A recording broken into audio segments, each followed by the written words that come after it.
On today's show, the SEC awards $104 million to just 7 whistleblowers, leading many people to wonder how they too can work for a corrupt financial company to get a little piece of that whistleblower action. Rumor has it that an unverified, anonymous executive at the sanctioned company was quoted as saying, "Rat finks, don't they know snitches get stitches?" You are listening to The Crowd Effect. I am your host, Paul Lovejoy, licensed investment advisor at Stakeholder Capital. Last week, the Securities and Exchange Commission awarded a total of $104 million to 7 whistleblowers whose information and assistance led to a successful SEC enforcement action and related actions brought by another agency. This is the 4th largest award in the history of the SEC's whistleblower program. Each whistleblower provided information that either prompted the opening of or significantly contributed to the SEC investigation. The 7 individuals' assistance to the staff included providing documents supporting the allegations of misconduct, sitting for interviews, and identifying potential witnesses. In a press release, the SEC stated that payments to whistleblowers are made out of an investor protection fund established by Congress, which is financed entirely through monetary sanctions paid to the SEC by securities law violators.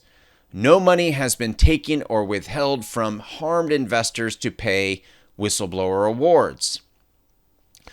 The press release was light on details such as which company or companies were sanctioned as a result from the whistleblower's actions, and the dollar amount of the penalty placed on the violating firms.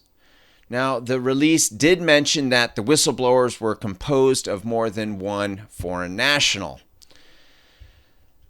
The SEC's whistleblower program is designed to encourage individuals to come forward with information about securities law violations. Whistleblowers can be eligible for an award between 10 to 30% of the money collected by the SEC when the monetary sanctions exceed $1 million. All right, so let's do the math. The 7 whistleblowers were awarded $104 million. If you divide that up evenly, that's almost $15 million apiece. Now, if they received 10%, that means there was a $1 billion penalty. If it was 30%, we would be looking at around $350 million sanction. Either way, that's a lot of money. So $104 million, 4th largest.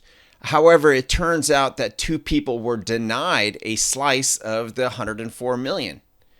One claimant was denied because they provided attorney-client privileged information, which is unusable in a court of law, and the other didn't file the correct paperwork. All right, imagine missing out on a $10 million payout because you didn't file what's called a TCR form, which is required to be eligible for the award. Man, that person must be kicking themselves in the head. A $10 million payout. Poof, gone. Anyways, it all seems like a lot of money, and it's all very veiled and shaded. We don't know anything about the whistleblowers, which is good because we want to protect them and make them feel comfortable for coming forward. But it's a lot of money to pay essentially a witness. Now, were these whistleblowers, were any of them actually engaging in unethical behavior and then saw that, hey, maybe I'm going to get in trouble, so I'm going to turn everyone else in? Oh, we don't know. But they're still going to get a fat payout. Think about a murder witness. they're not getting any money. Well, sometimes if you call up a hotline, you can get $100,000 for a murderer.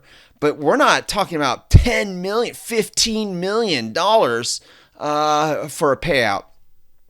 It's just because that the financial service industry is so wealthy and has so much money and is just so corrupt and unethical, and they're constantly being penalized. And so the whistleblowers, if you work within the financial service industry, I mean, it not only do you have the ability just to cash in, but on your regular job, but you can cash in by being a witness, just by saying wrongdoing. It's just this incredibly corrupt industry. And this is my 100th podcast episode, and I've been reporting on the corrupt nature of the financial service industry for some time, and we just have this very complicated financial system. There are 6 main regulators that look out for that are regulating our financial service industry, and that's not including minor ones. We have state regulators too. We have non-governmental agencies that are regulators. It's just a very, very complicated system. Our financial system isn't for the people, by the people, for the people. Not like how our government is.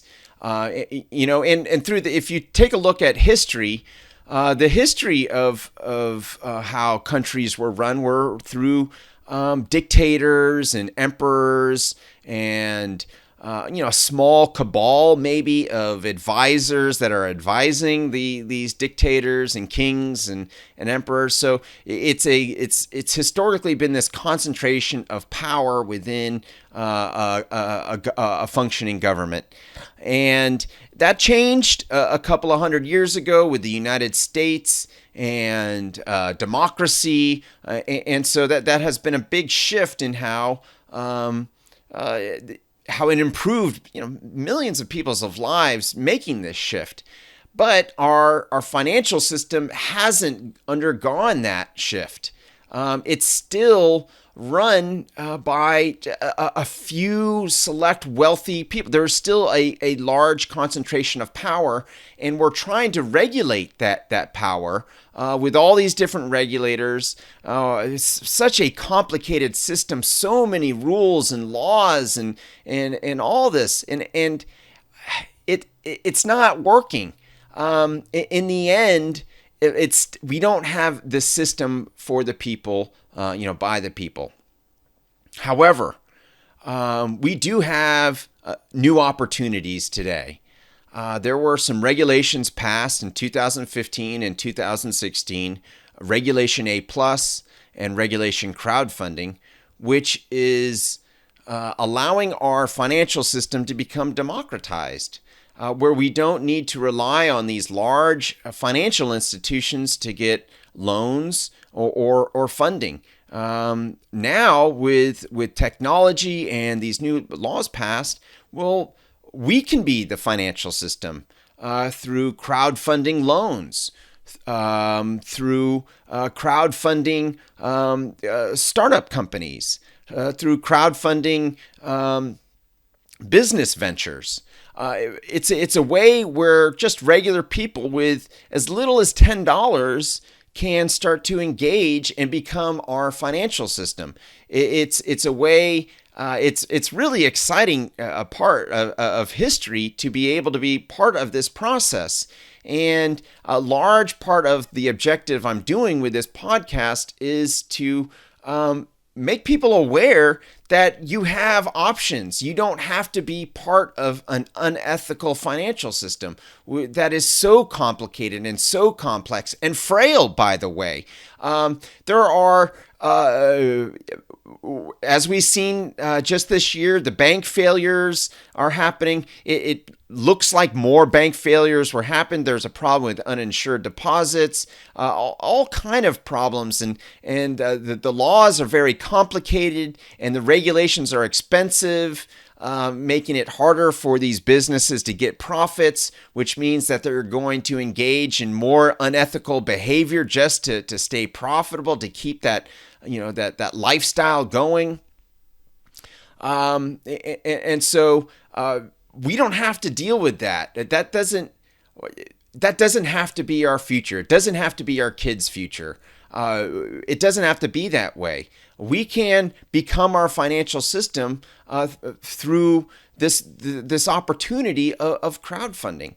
And that is the hopeful silver lining to all of this, is that there is a way forward. My name is Paul Lovejoy. I am a crowd investor, and I see you are one too. If you'd like to know the 3 secrets to fix our broken financial system democratically, without confrontation or divisive political action, go to stakeholderenterprise.com.